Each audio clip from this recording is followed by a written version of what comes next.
तो मैं आज क्लियर कर देता हूँ कि सर अभी क्या है, हम लोग पीएचडी मिनिस्टर श्री नीरज कुमार बबलू जी से भी मिले हैं और उन्होंने इस परेशानी को बहुत हद तक क्लियर कर दिया है।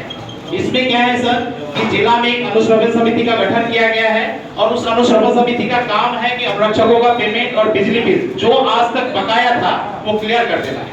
लेकिन कठिनाई कहाँ आ जा रहा है, अभी एक अनुश्रवण समिति जब हम लोग अभी पंकज कुमार सर से मिले थे जो प्रधान सचिव है क्या बोलते हैं पीएचडी के, तो उन्होंने अभी लेटेस्ट एक एमआईएस पोर्टल का निर्माण किया है जिसमें अनुश्रवण समिति जो है प्रखंड में भी बनाया गया है जिसके अध्यक्ष श्रीमान बीडीओ साहब हैं, उसके सदस्य हैं बीपीआरओ हैं, पीएचडी के जेई हैं और सब हैं।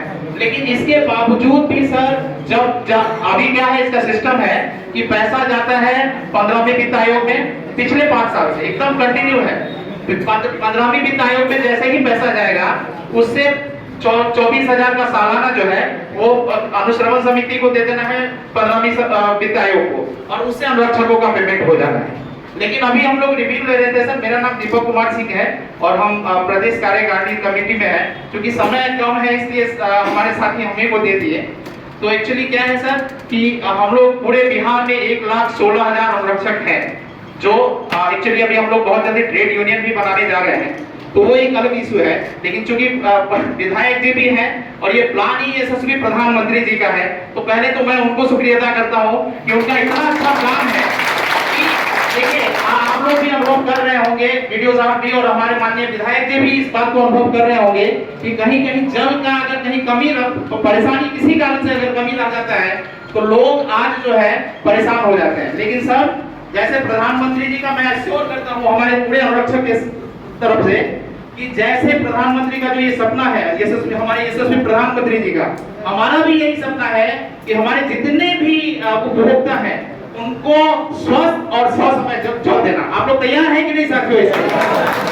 देखिए सर हम लोग अपने कार्य के लिए एकदम निष्ठावान हैं और ईमानदार हैं, लेकिन छोटा सा कठिनाई है सर, हम 5 साल से सेवा देते आ रहे हैं लेकिन हमारे पैसा को ज्यादातर पैसा को या तो मुखिया ने ट्रांसफर नहीं किया है या वार्ड मेंबर के पास चले गया है, वार्ड मेंबर नहीं दे। आप में से कितने साथी हैं जिसके साथ ये परेशानी है? बताइएगा हाथ जोड़ के।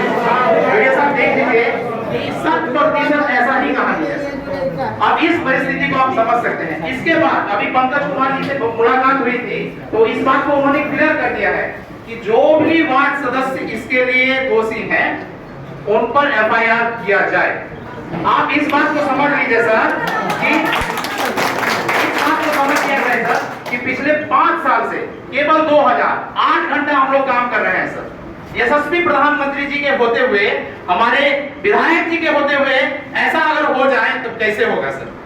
अब आप इसका निर्णय वीडियो साहब भी हैं, अनुश्रवण समिति के अध्यक्ष हैं। हम लोग सर एक प्रॉमिस करके यहाँ से जा रहे हैं कि एक दिन भी हमारे यहाँ पानी बंद नहीं होगा सर, ये प्रॉमिस है मेरा। लेकिन सर हम लोगों का भी परिवार है, आप समझिए केवल 2,000 रुपया है। अभी हो सकता है हम लोग का एक बैठक है नीतीश कुमार जी के साथ भी, हमारे माननीय मुख्यमंत्री जी के साथ भी, उन्होंने बहुत अच्छा काम किया है।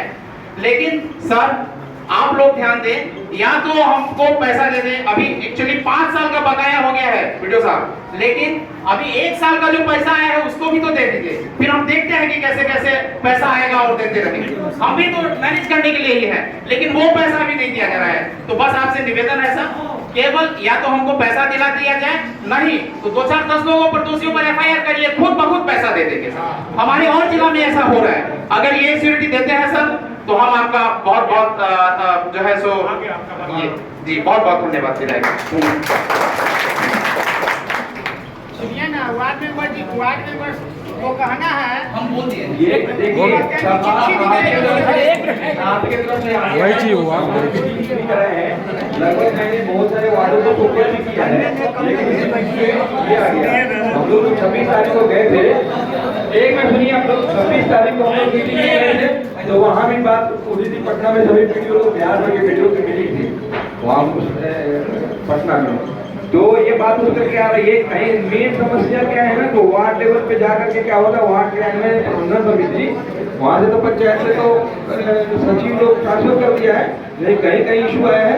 हम लोगों ने चिन्हित करके कौन कौन वार्डों में पैसा अनुरक्षकों का पेमेंट नहीं किया है, वार्ड क्रियान्वयन प्रबंधन समिति में जाने के बाद भी वो एक दो दिन में उन लोग का स्ट्राइक टूटने ही वाला है, लेटर भी आ गया है। हम लोग उसको एक जो बीपीआरओ पहले से भी बीपीआरओ मैंने बोल रखा है, तो वो सारा सूची बन रहा है, हम लोग उसको मई महीने में ही समाधान करेंगे। सर इंटरप्ट कर रहा हूं मैं आपको, ये पूरे प्रदेश का मैं आपको व्यू दे रहा हूं सर। सॉरी, बुरा मत मानिएगा, लेकिन अगर आपके पास फैक्ट नहीं रखेंगे तो रखेंगे क्या? इसके लिए टोटली जिम्मेदार बीपीआरओ है सर और पंचायत सचिव है। मतलब ये समझा जाए कि पैसा आता है, हमारे नाम का आता है और सबसे पहले हमको सैलरी देना है, लेकिन उस पैसा को कहीं और यूटिलाइज कर लिया जाता है गैर कानूनी ढंग से। हम उस पर नहीं जा रहे हैं, हम भी मैनेज कर रहे हैं कि अब जो हो गया, लेकिन जो आया है वो पैसा दीजिए। अभी चुनाव का टाइम है सर, और हमारा भी है सर कि हम जी आप लोगों का संज्ञान मैं लूंगा। जी बहुत बहुत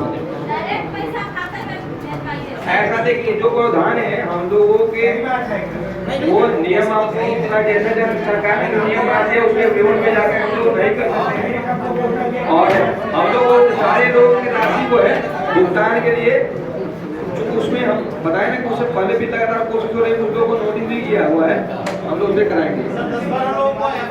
हाँ, वो हो जाएगा। आप लोग इस चीज में पेमेंट करना ही करना, पेमेंट नहीं होने को सवाल ही नहीं। वार्ड मेंबर सब कहता है कि चिट्ठी नहीं है, आपको चिट्ठी नहीं देगा, प्रधान साहब पढ़ेगा। आपके बजट में समस्या है, आपके बजट का है, एक प्रोत्साहन करेगा 2000 रुपया